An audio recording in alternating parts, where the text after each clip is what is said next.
Le cheval gris sur ces images, c'est mon ancien cheval. Il s'appelait Pat. Lorsque j'ai adopté Pat, les êtres humains ne voulaient plus de lui, après l'avoir complètement défiguré.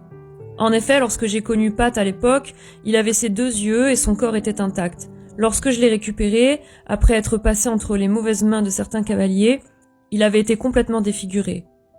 J'ai pris soin de Pat pendant 12 ans, je l'ai monté notamment en cordelette. Et lorsqu'il est décédé, j'étais tellement dévastée que j'ai décidé d'adopter un nouveau cheval, un trotteur, que j'ai nommé Karma. Quand j'ai récupéré Karma, il était complètement sauvage. Il a fallu tout refaire, le désensibiliser, lui couper sa queue qui était remplie de nœuds, je ne pouvais absolument pas la démêler. Lorsque j'ai récupéré ce cheval, ce trotteur, ça a été pour moi un véritable défi. Il n'a pas juste fallu prendre soin de sa robe qui était abîmée depuis des années, non, il a fallu complètement le rééduquer. Karma était agressif, sauvage, complètement démusclé. Il avait aussi un accrochement de rotule, il a fallu donc le remuscler, lui apprendre à être longé, et bien sûr mon objectif n'était pas de monter dessus, et à ce jour je ne compte toujours pas monter dessus. Mon objectif était clair, je voulais prouver au monde entier qu'on pouvait débourrer, redébourrer, et surtout éduquer un cheval avec 3 fois rien.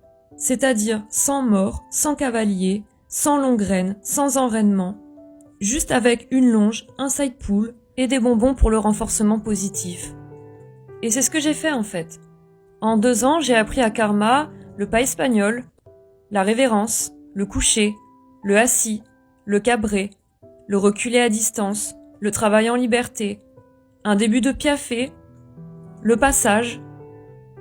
Bien sûr, ce travail de dressage n'est pas du tout arrivé à son terme.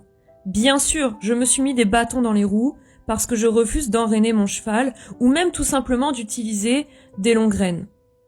Cependant, je ne regrette rien, car je n'ai pas dressé Karma au hasard. Si j'ai dressé Karma en si peu de temps, c'était uniquement pour attirer l'attention des gens sur TikTok.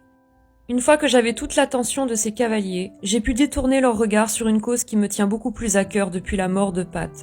En effet, j'ai aussi écrit un livre, Équitation, mal-être et science, pour dénoncer le mal-être des chevaux lié au sport équestre.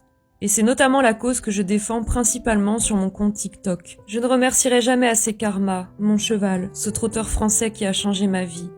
Grâce à lui, j'ai pu faire mon deuil. Et surtout, grâce à lui, j'ai pu attirer l'attention des gens sur le message que je souhaite porter. Merci à tous, on est bientôt 13 000 abonnés, et je ne compte pas abandonner mon combat maintenant.